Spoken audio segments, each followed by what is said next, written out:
Gland यानी कि ग्रंथि, या ग्रंथि बोलिए या थैला बोलिए, तो ग्रंथि के बारे में हम लोग स्टडी करते हैं इस वीडियो में। देखिए ग्रंथि किसको कहते हैं। देखिए ग्रंथि एक छोटा सा थैला होता है जिसमें हार्मोन और एंजाइम भरे होते हैं। इसी हार्मोन और एंजाइम के स्टोरेज को हम लोग क्या कहते हैं, ग्लैंड कहते हैं। समझ में आ गया, ठीक है। तो ग्लैंड किसको कहते हैं यानी ग्रंथि किसको कहते हैं।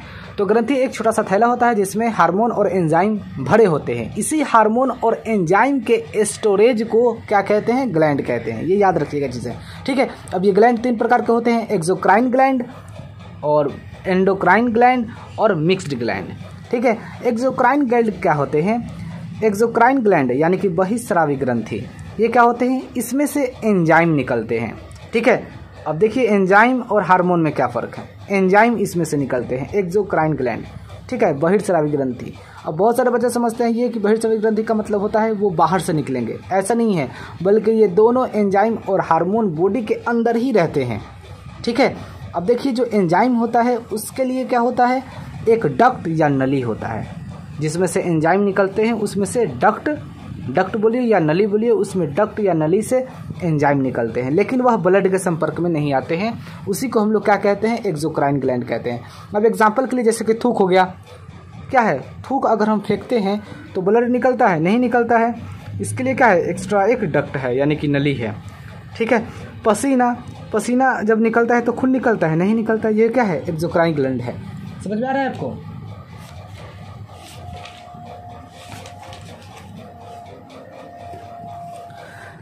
ऐसे ही एक्सोक्राइन ग्लैंड के एग्जाम्पल्स हो जाएंगे, जैसे कि पेशाब हो गए, लार हो गए, पसीना हो गया, तेलीय ग्रंथि जो हमारे नाक पर पाए जाते हैं, ठीक है, तेलीय ग्रंथि, आंसू हो गया, ठीक है, ये कान के अंदर जो मोम बनाता है, तो ये सब HCl जो हमारे पेट में होता है, जब हम उल्टी करते हैं HCl जो निकलता है, ठीक है, तो क्या वो सब चीज़ें जब निकलते हैं तो ब्लड आते हैं, जब ये सब चीज़ें निकलते हैं तो ब्लड नहीं आते हैं, और जब ब्लड नहीं आते हैं तो इसका मतलब क्या है कि ये एंजाइम है, ठीक है, यानी कि इसके लिए कोई स्पेशल डक्ट या नली होता है और ये ब्लड के संपर्क में नहीं आते हैं। उसी को हम लोग एक्सोक्राइन ग्लैंड कहते हैं। समझ में आ गया आपको। नेक्स्ट समझते हैं एंडोक्राइन ग्लैंड। एंडोक्राइन ग्लैंड का मतलब होता है अंतःस्रावी ग्रंथि। अंतः का मतलब अंदर की तरफ। अब अंदर की तरफ क्या है, तो ये एंडोक्राइन ग्लैंड से हार्मोन निकलता है और इसके लिए कोई डक्ट नली नहीं होता है, बल्कि यह ब्लड के संपर्क में आते हैं, वह पता भी नहीं चलेगा और हार्मोन निकलता रहता है। ब्लड में ही मिले जुले होते हैं हार्मोन, ये याद रखिएगा। समझ में आ गया। तो ये क्या हो गया, ये हो गया आपका एंडोक्राइन ग्लैंड हो गया, ठीक है। अब एग्जाम्पल के लिए एंडोक्राइन ग्लैंड्स क्या होते हैं, जैसे कि हाइपोथैलेमस हो गया, ये पीनियल ग्लैंड हो गए, थायराइड ग्लैंड हो गए, समझ में आ रहा है आपको, पैराथायरॉइड ग्लैंड हो गए, थाइमस ग्लैंड हो गए, ठीक है, गोनाड ग्लैंड हो गए। तो ये सब जितने भी ग्लैंड्स हैं ये सब क्या करते हैं, हार्मोन रिलीज करते हैं, ठीक है। जब हार्मोन रिलीज करते हैं तो इनके लिए डक्ट और नली की ज़रूरत नहीं होती, बल्कि ये ब्लड के संपर्क में आते हैं, ठीक है। तो ब्लड में ही एंडोक्राइन ग्लैंड मिक्स्ड होते हैं, ये याद रखिएगा, जिसको हम लोग हार्मोन बोलते हैं, ठीक है। हार्मोन ब्लड के संपर्क में आते हैं यानी कि ब्लड से मिक्स होते हैं, और ठीक है, तो उसको हम हार्मोन कहेंगे। और एंजाइम जो होते हैं वह ब्लड के संपर्क में आते ही नहीं हैं, बल्कि इनके लिए कोई स्पेशल डक्ट या नली होता है। एग्जाम्पल के देख लो, पसीना जब निकलता है तो ब्लड निकलता है, थूक निकालते हैं हम लोग, ठीक है, पेशाब करते हैं, कान का जो मोम निकलता है बहिर्स्रावी ग्रंथि एक्सोक्राइन ग्लैंड, पसीना आता है वो खून निकलता है, नहीं निकलता है, ठीक है, एक्सोक्राइन ग्लैंड है जो एंजाइम रिलीज़ करता है। एंडोक्राइन ग्लैंड वह हार्मोन रिलीज़ करता है, और ये हार्मोन जो होते हैं ब्लड के संपर्क में आते हैं, एंजाइम जो होते हैं ब्लड के संपर्क में नहीं आते हैं। समझ में आ गया आपको। नेक्स्ट समझते हैं मिक्स्ड ग्लैंड यानी कि मिश्रित ग्रंथि किसको कहते हैं। देखिए जो एंजाइम और हार्मोन दोनों को रिलीज़ करता है उसी को हम लोग क्या कहते हैं, मिक्स्ड ग्लैंड कहते हैं। समझ में आ गया आपको। तो चलिए अब हम लोग एक एक करके इस वीडियो में समझते हैं। सबसे पहले हम लोग समझते हैं एक्सोक्राइन ग्लैंड यानी कि बहिर्स्रावी ग्रंथि किसको कहेंगे। देखिए सेरुमेन ग्लैंड जो होते हैं ये कान में पाया जाता है, यही मोम का निर्माण करता है, ठीक है। हम लोग क्या करते हैं जब बचपन थे तो पेन वगैरह डाल के और सेरुमेन ग्लैंड को छेड़छाड़ करके और मोम वगैरह निकाल देते थे, ठीक है। लेकिन सेरुमेन ग्लैंड को अगर आप जितना ही छेड़िएगा उतना ही वह कान के अंदर बनता रहता है मोम, ठीक है। तो सेरुमेन ग्लैंड जो होते हैं यह मोम का निर्माण करता है। मोम का निर्माण यानी कान के अंदर जो मोम बनता है उसी का निर्माण कौन करता है? सेरुमेन ग्लैंड करता है। समझ में आ गया। नेक्स्ट समझते हैं लेक्राइमल ग्लैंड। अब देख लीजिए आँख के 2 ग्लैंड होते हैं, ठीक है। लेक्राइमल ग्लैंड जो ऊपर वाला जो पार्ट है, देखिए आँख बना दी है, ऊपर वाला पार्ट है जो 2 लिख दिए हैं यानी कि ये 2, वो लेक्राइमल ग्लैंड, ठीक है, वह लेक्राइमल ग्रंथि है, ठीक है। और जो नीचे वाला पार्ट है उसको बोलते हैं हम लोग मेबोमियन ग्लैंड, ठीक है, मेबोमियल ग्लैंड बोलते हैं, मेबोमियन ग्लैंड, मेबोमियन ग्लैंड बोलते हैं, ठीक है। समझते हैं अब इन दोनों में। लेक्राइमल ग्लैंड यानी कि लेक्राइमल ग्रंथि जो होता है, जो ऊपर वाला आँख के ऊपर वाला जो पार्ट होता है, वह जो होता है वह आंसू का निर्माण करता है, ठीक है। और ये देख लीजिए पंक्टम, ये पंक्टम होता है नाक के जड़ के पास, आप देखिएगा नाक के पास ये इस तरीके से होते हैं जहाँ उसको हम पंक्टम बोलते हैं। यहीं पर आंसू क्या होते हैं? स्टोरेज होते हैं, स्टोर होते हैं, ठीक है, याद रखिएगा। और नाक में यही भेजता है, जब निकलने लगता है आंसू तो यही जो होते हैं पंक्टम, यही नाक में भेजता है और आंसू में लाइसोजाइम पाया जाता है। याद रखिएगा, जो आंसू निकलता है उसमें क्या पाए जाते हैं? लाइसोजाइम पाए जाते हैं। समझ में आ गया, ठीक है। पंक्टम क्या होता है? पंक्टम भी क्या करता है? आंसू को स्टोरेज करके रखता है और ज़्यादा जब आंसू हो जाते हैं तो वही नाक के थ्रू नाक में भेज देता है। जैसे हम लोग नाक से भी बाहर, जो आदमी ज़्यादा रोता है तो नाक से भी आंसू निकलने लगते हैं। समझ में आ गया डियर, ठीक है। अब नेक्स्ट समझते हैं ये नीचे वाले ग्लैंड के बारे में समझते हैं, मेबोमियन ग्लैंड, ठीक है। ये आँख होते हैं, ये भी आँख में ही पाए जाते हैं। यह जो होता है आँख को सेफ रखता है यानी कि ऑयली बना के रखता है, ठीक है। आँख हमारा ऑयली होता है और ये जो होता है मेबोमियन ग्लैंड, यह कीचड़ का निर्माण करता है, ठीक है। समझ में आ गया, ये ऑयली बना कर रखेगा और यही कीचड़ का निर्माण करता है। जब हम लोग सो कर उठते हैं तो ये कीचड़ वगैरह हम लोग साफ़ कर लेते हैं, ठीक है। तो अगर आपसे कोई कहे कि कीचड़ का निर्माण कौन करता है तो मेबोमियन ग्लैंड करता है, ठीक है। और अगर आपसे कोई कहे कि आंसू का निर्माण कौन करता है तो लेक्राइमल ग्लैंड करता है। ये चीज़ें याद रखिएगा आप। समझ में आ गया। नेक्स्ट समझते हैं अब हम लोग स्वीट ग्लैंड, जिसको हिंदी में बोलते हैं स्वेद, ठीक है। ये स्वेद जो होते हैं यानी कि स्वीट ग्लैंड, यही पसीना का निर्माण करता है, ठीक है। और पसीना में आपको पता है लाइसोजाइम एंजाइम पाए जाते हैं, जो क्या करता है, जो अंदर अगर बैक्टीरिया या जीवाणु वगैरह कोई भी चीज़ें अगर अंदर की तरफ जा रहा है, स्किन पर पड़ रहा है, तो उसे क्या करता है, यह पसीना मार डालता है उसे, ठीक है। समझ में आ गया। तो स्वीट ग्लैंड यानी कि स्वेद में भी क्या होता है, लाइसोजाइम पाया जाता है, ठीक है। सेबेकस क्या होते हैं? ये तैलीय होते हैं, सेबेकस, ठीक है। ये सीबम निर्माण करता है। नाक में जो सीबम होते हैं, जो नाक को आप छुइएगा तो पता है सीबम का निर्माण होता है, चिपचिपा रहता है। जब आप सो कर उठिएगा तो यही सीबम का निर्माण कौन करता है भाई? सेबेकस, ठीक है। सेबेकस है, तैलीय होते हैं जो सीबम का निर्माण करता है नाक पर, ठीक है। नाक चिपचिपा रहता है ना, तो सीबम का निर्माण कौन करता है? सेबेकस करता है। क्लियर। नेक्स्ट समझते हैं अब हम लोग सैलिवरी यानी कि लार, ठीक है। पाचक एंजाइम होता है, सैलिवरी ग्लैंड में पाचक एंजाइम होते हैं। सैलिवरी में आपने पढ़ा होगा कि जो लार में होते हैं 4 एंजाइम पाए जाते हैं, आपको शायद पता होगा। वह चारों एंजाइम के बारे में हम लोग एक बार जान लेते हैं। देखिए, लाइसोजाइम होता है जो जीवाणु को मारता है, ठीक है। टाइलिन और डाइस्टेज होते हैं, इसी लार में पाए जाते हैं। टाइलिन और डाइस्टेज जो स्टार्च को पचाता है, यानी कि स्टार्च का मतलब मंड वगैरह, चोकर वगैरह, अनाज के ऊपरी के जो छिलके होते हैं उसको पचाने का काम सैलिवरी ग्लैंड ही करता है, ठीक है। जो सैलिवरी ग्लैंड के अंदर क्या पाए जाते हैं? टाइलिन और डाइस्टेज पाए जाते हैं, ठीक है। समझ में आ गया। और यही क्या करता है, यही जो सैलिवरी ग्लैंड होता है इसमें म्यूकस भी पाए जाते हैं, जो भोजन को चिपचिपा बना देता है और भोजन आसानी से हमारे स्टमक के अंदर चला जाता है। समझ में आ गया डियर। गैस्ट्रिक ग्लैंड यानी कि जठर ग्रंथि, गैस्ट्रिक ग्लैंड जो होते हैं वह हमारे स्टमक में होते हैं, जो पाचक एंजाइम होता है, ठीक है। और पाचक एंजाइम से दो पाचक एंजाइम जो होते हैं 2 टाइप के होते हैं, रेनिन और पेप्सिन। रेनिन जो होता है यह दूध को पचाता है और जो पेप्सिन होता है ये प्रोटीन को पचाता है, ये याद रखिएगा। अब कभी कभार क्या होता है कि हम लोग ज़्यादा खा लेते हैं तो कोई चीज़ पचता नहीं है, तो उसको हम लोग गैस्ट्रिक ग्लैंड कहते हैं, यानी कि गैस्ट्रिक रोग हो जाता है, गैस्ट्रिक का रोग हो जाता है, गैस्ट्रिक हो जाता है, पेट वगैरह बोलने लगता है, ठीक है, तो उसको गैस्ट्रिक रोग कहेंगे। तो आप हाजमोला और चूसने वाला कुछ चीज़ें कैप्सूल वगैरह होते हैं जो आप खा लीजिएगा तो वो ठीक हो जाते हैं, ठीक है। तो ये गैस्ट्रिक ग्लैंड जब पेट आवाज़ करने लगता है, बोलने लगता है, तो समझ में आ गया।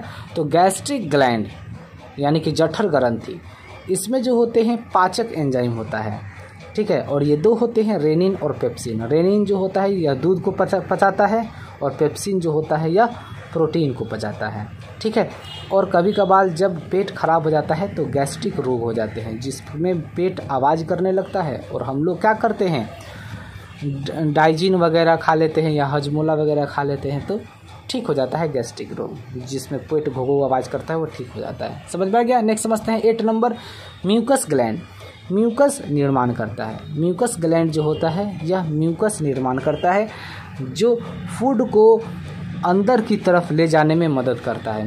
म्यूकस ग्लैंड, ठीक है, फूड को आराम से धीरे धीरे अंदर की तरफ लेकर जाता है, उसको हम लोग म्यूकस ग्लैंड कहते हैं। समझ में आ गया।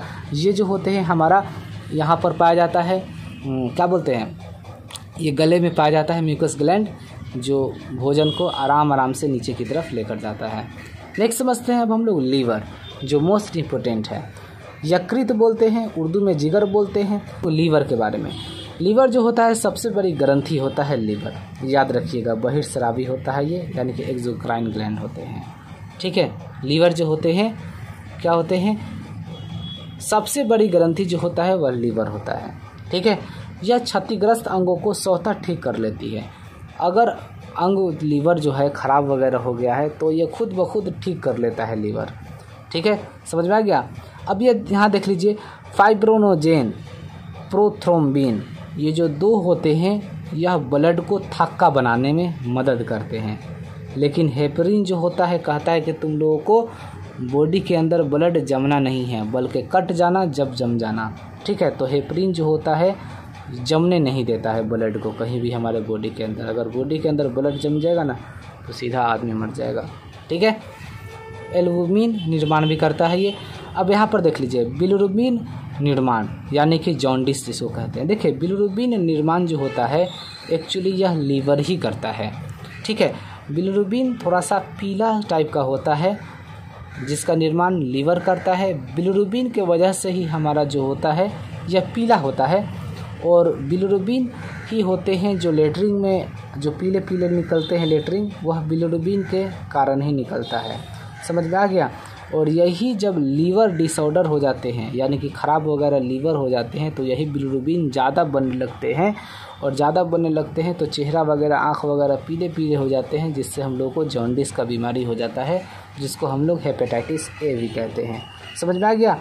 बिलीवर्डिंग, बिलीवर्डिंग जो होता है यह पित्त को हरा रखता है, ठीक है। लीवर के अंदर बिलीवर्डिंग होता है जो पित्त को हरा रखता है। पित्त जो होता है यह बहुत ही एक बेस होता है जो क्या करता है, फूड को जो होता है ये क्षार बना देता है, जिसकी वजह से स्मॉल इंटेस्टाइन आराम से फूड को डाइजेशन कर लेता है, ठीक है। नेक्स्ट समझते हैं अमोनिया। अमोनिया देखिए, हमारे बॉडी में बहुत ही खतरनाक चीज़ बनता है जिसको बोलते हैं हम लोग अमोनिया, यही लीवर होता है। इस अमोनिया को कम खतरनाक चीज़ें यानी कि यूरिया में बदल देता है, ठीक है।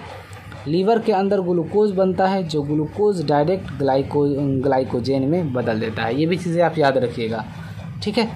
कार्बोहाइड्रेट, अब आपको पता है खूब कार्बोहाइड्रेट खाइएगा तो आप फैट हो जाइएगा, मोटा हो जाइएगा।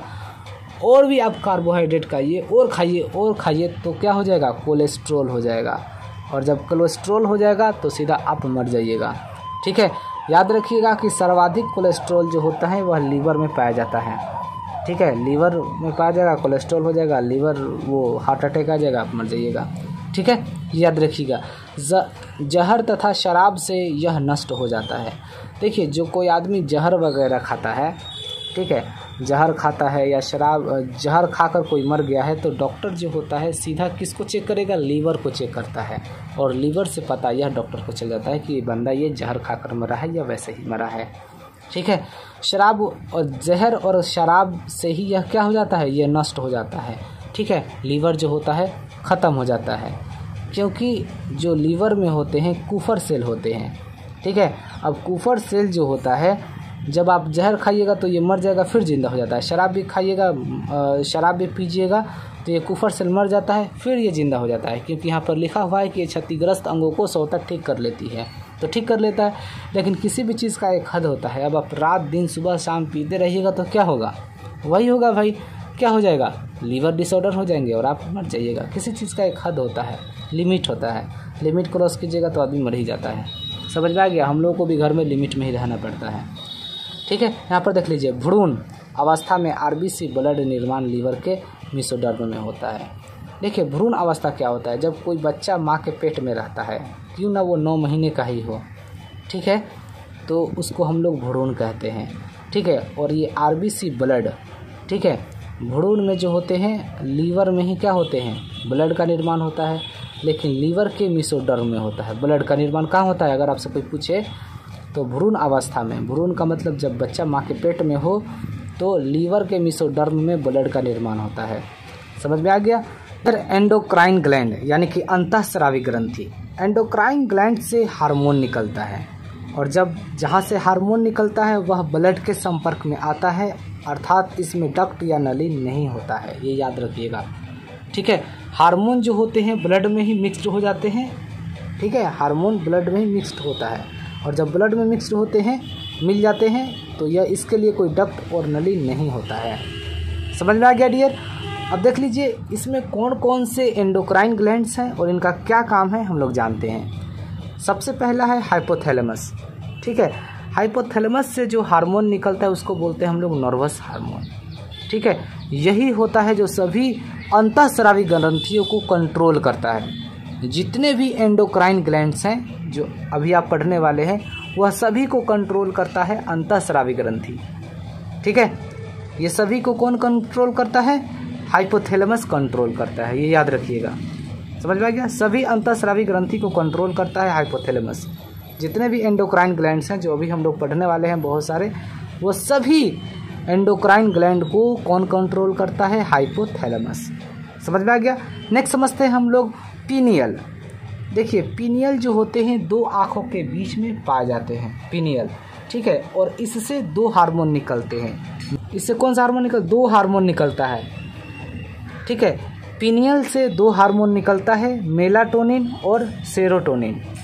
मेलाटोनिन जो होते हैं यह रात में थोड़ा सा रंग जो होता है काला कर देता है स्किन का। ठीक है, मेलाटोनिन के वजह से ही हम लोगों का रात में स्किन जो होता है थोड़ा काला हो जाता है। ठीक है, और सेरोटोनिन क्या होता है, ये सेरोटोनिन हमें नींद लाता है। देखिए सेरोटोनिन का कहना ये है कि अगर आपको सोना है तो लाइट बुझाइए, जब भी हम आराम से नींद आएंगे।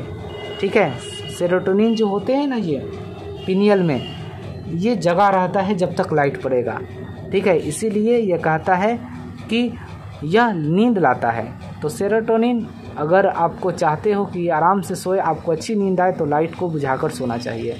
ठीक है, और इन दोनों को हम लोग बायोलॉजिकल ग्लैंड भी कहते हैं। ठीक है, सबसे ज़्यादा यह बच्चों में अधिक सक्रिय होता है। बच्चों को आप थपथपा दीजिए, सो ले बेटा, सो ले सो ले सो ले सो ले सो ले, आराम से लड़का सो जाता है, क्योंकि बच्चों में सबसे ज़्यादा सेरोटोनिन जो होते हैं सक्रिय होता है, बहुत ही ज़्यादा होता है। इसीलिए हम लोग उसे, वैज्ञानिक ने इसको थर्ड आई भी कहा है, इसको पीनियल को थर्ड आई भी कहा है साइंटिस्ट ने। समझ में आ गया आपको। नेक्स्ट समझते हैं हम लोग thyroid gland. Thyroid gland Hindi में बोलते हैं ओटो। ठीक है, इससे जो हार्मोन निकलता है उसको बोलते हैं थायरॉक्सिन हार्मोन। ठीक है, ये जो थायराइड ग्लैंड होता है यह सबसे बड़ी अंतःस्रावी ग्रंथि है। अंतः यानी कि एंडोक्राइन ग्लैंड का सबसे बड़ी जो ग्रंथि है, ठीक है, वह थायराइड ग्लैंड है। समझ में आ गया आपको।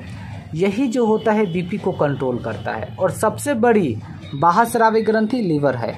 समझ में आ गया। और सबसे बड़ी अंतःस्रावी ग्रंथि जो होता है वह थायराइड होता है, जो बीपी को कंट्रोल करता है। ठीक है, अब जो थायरोक्सिन हार्मोन होते हैं, ये पता है इनसे कौन कौन सी चीज़ें निकलते हैं? इससे जो चीज़ें निकलते हैं टायरोसिन और आयोडीन, ठीक है। और थायराइड ग्लैंड से ही बीमारियां होते हैं 3, जो आपको पता होगा। चलिए हम लोग उसको जान लेते हैं। इससे 3 बीमारियां होते हैं।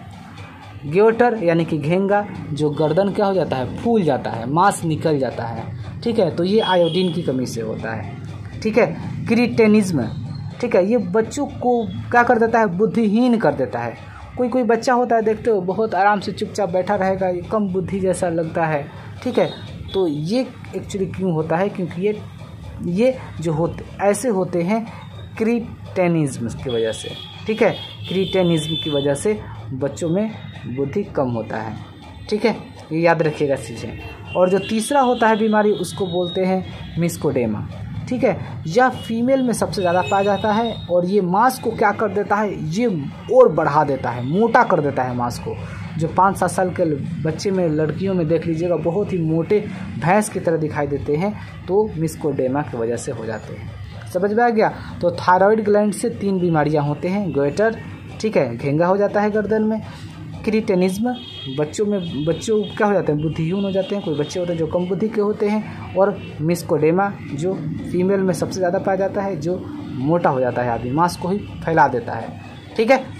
नेक्स्ट समझते हैं अब हम लोग पाराथायराइड, यानी कि पारा ऑटो बोलते हैं, ठीक है। यहाँ देख लीजिए, थायराइड ग्लैंड से थायरोक्सिन हार्मोन निकला था, ठीक है, थायरोक्सिन हार्मोन निकला था। तो पाराथायराइड से कौन सा हार्मोन निकला है?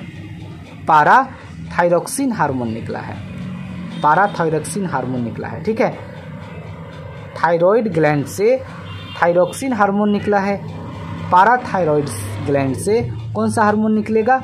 पाराथायरोक्सिन हार्मोन। आराम से याद रहेगा। यही जो होता है हमारे बॉडी में कैल्शियम और फास्फोरस की मात्रा को नियंत्रित करने का काम करता है। यही थायराइड, ये पाराथायराइड नहीं रहेगा तो कैल्शियम और फास्फोरस की मात्रा कम हो जाएगा और जिसकी वजह से हमारा बॉडी खराब हो जाएगा, ठीक है। ये जो होता है पिट्यूटरी ग्लैंड को कंट्रोल नहीं करता है।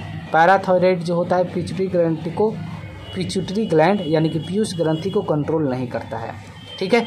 समझ में आ गया आपको? नेक्स्ट समझते हैं थाइमस ग्लैंड, यानी कि वक्ष बोलते हैं, यानी कि छाती। थाइमस ग्लैंड छाती में पाया जाता है, ठीक है। अब थायराइड ग्लैंड आपको पता होगा कहाँ पाया जाता है? गला में पाया जाता है, गर्दन में पाया जाता है। और पाराथायराइड ग्लैंड पता है कैसा होता है? ये मटर के दाने जैसे, चने के दाने जैसे छोटे छोटे होते हैं पाराथायराइड ग्लैंड, ठीक है।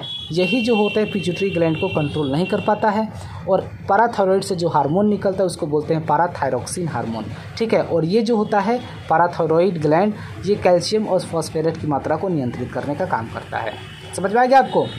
ठीक है, तो याद रखिएगा चीज़ें। अगर आपसे कोई कहे थायराइड ग्लैंड कहाँ पाए जाते हैं, तो गले में पाया जाता है, गर्दन में।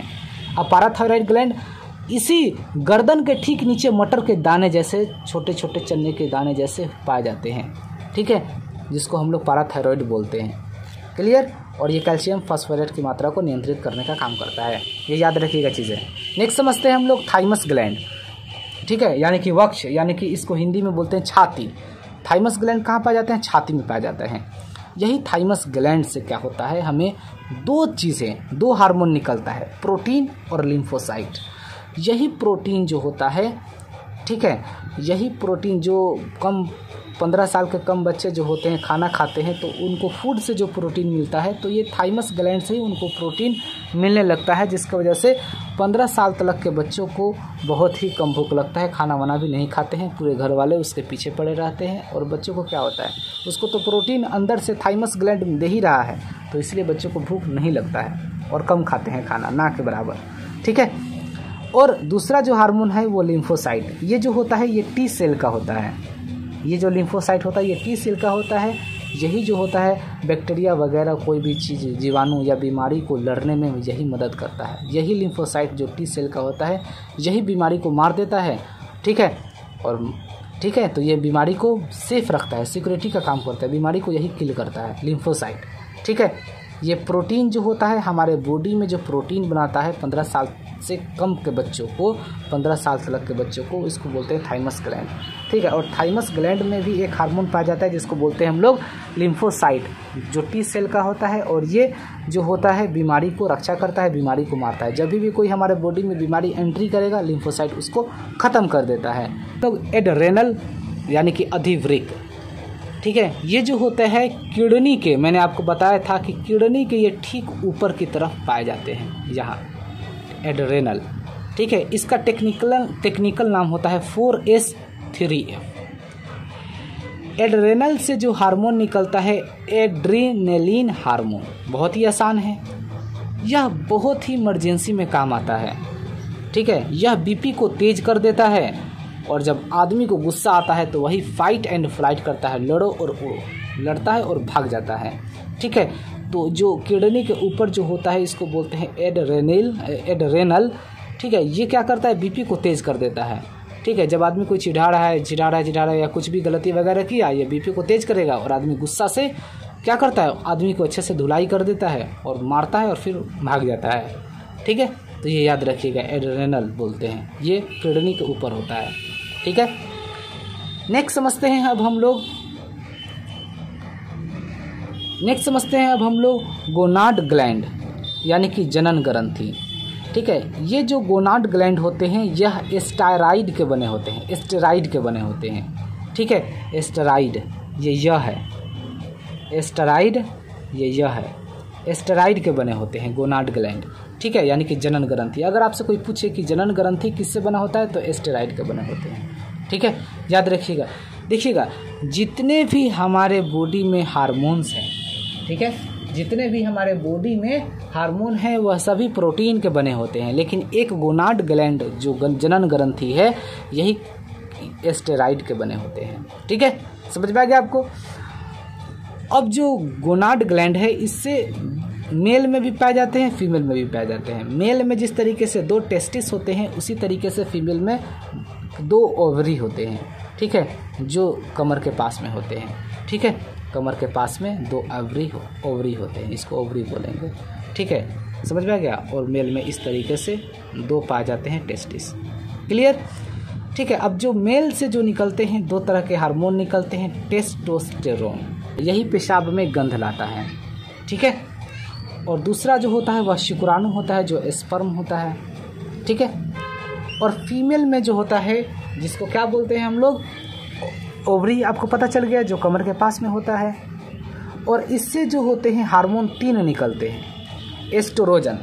एस्ट्रोजन जो होता है यह पीरियड के निर्माण में मदद करता है। जो फीमेल के, जो लड़कियों के जो पीरियड आते हैं तो ये एस्ट्रोजन होता है जो पीरियड में निर्माण में मदद करता है, पीरियड के निर्माण में मदद करता है।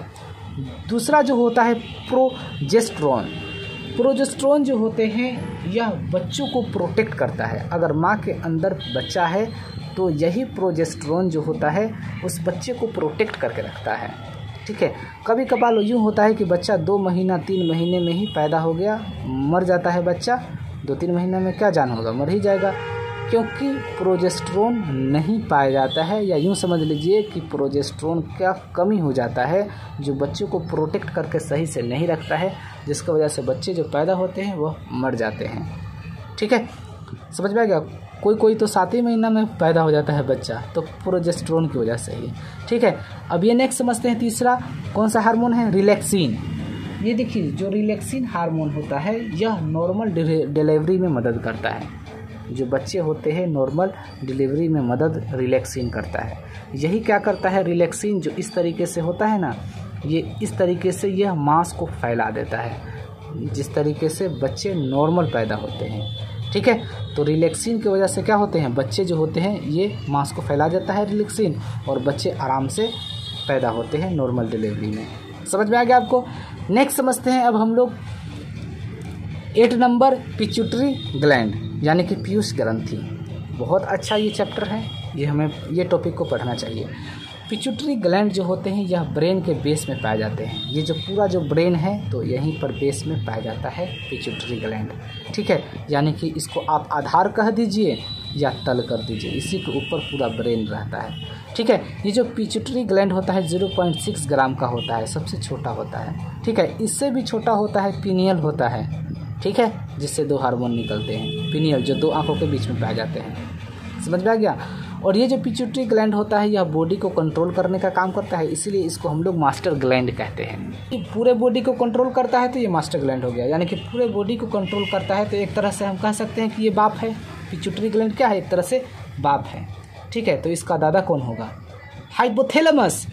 ठीक है, हाइपोथैलेमस जो होते हैं वह पूरे अंतःस्रावी ग्रंथि यानी कि अंदर वाले यानी कि एंडोक्राइन ग्लैंड को कंट्रोल करने का काम करता है। ठीक है, जब ये बाप है और हाइपोथैलेमस जब दादा है तो इसका परदादा क्या होगा? तो ब्रेन होगा। जो ब्रेन होता है हाइपोथैलेमस और पिट्यूटरी ग्लैंड ये दोनों को कंट्रोल करने का काम करता है। दोनों ही नहीं बल्कि पूरे चीज़ों को कंट्रोल करने का काम करता है। इसलिए पुलिसमैन कहता है कि भाई हेलमेट वगैरह लगाओ, ब्रेन बचा रहेगा जब भी आपका हर चीज़ें ठीक ठाक रहेंगे। ब्रेन ही खत्म, हर चीज़ खत्म। ठीक है, अब देख लीजिए जो पिट्यूटरी ग्लैंड होते हैं इससे 6 हार्मोन निकलते हैं। वो 6 हार्मोन को बारे में हम लोग जान लेते हैं। TSH, ठीक है, यानी कि थायराइड स्टिमुलेटेड हार्मोन। ठीक है, ये थायरोक्सिन बनाने के लिए होता है। ठीक है, और ये थायरोक्सिन बनाने की वजह से ये थायराइड ग्लैंड को उत्तेजित कर देता है। थायराइड ग्लैंड होते हैं उसको क्या करता है? उत्तेजित कर देता है। दूसरा जो होता है STH यानी कि सोमेटोट्रोपिक हार्मोन। ठीक है, ये वृद्धि नियंत्रण करता है। वृद्धि यही जो होता है STH किसी में ज़्यादा रहेगा तो वो आदमी लंबे लंबे होते हैं। WWE में जो होते हैं ना लोग मोटे मोटे लंबे लंबे होते हैं क्योंकि वो यही वृद्धि नियंत्रित करने का काम करता है STH। ठीक है, तीसरा समझते हैं LTH यानी कि लैक्टोजेनिक हार्मोन। यह दूध का निर्माण करता है। ठीक है, और इससे जो LTH को हम लोग प्रोलैक्टिन भी कहते हैं। ठीक है, LTH का फुल फॉर्म होता है लैक्टोजेनिक हार्मोन। ठीक है, चौथा होता है ऑक्सीटोसिन, ये दूध का स्राव करता है।